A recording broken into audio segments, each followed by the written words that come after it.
Hello everyone, how are you doing? This is MD Tech here with another quick tutorial. In today's tutorial, I'm going to show you how to resolve the OneDrive error code 0x80070194. The cloud file provider exited unexpectedly. So this should hopefully be a pretty straightforward process, guys. And without further ado, let's go ahead and jump right into it. So we're going to reset the OneDrive application, so just make sure you have it backed up. And we're going to go ahead and reset the actual local installed version of OneDrive here. Go ahead and open up the search menu.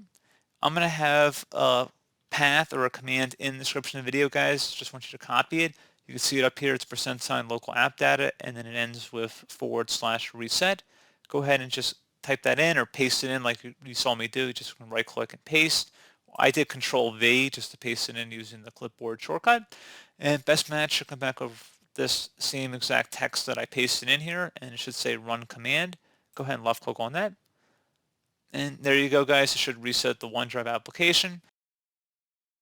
You may also want to consider restarting your computer once that's done. And that should hopefully be about it. So, as always, thank you for watching this brief tutorial. I do hope I was able to help you out, and I do look forward to catching you all in the next tutorial. Goodbye.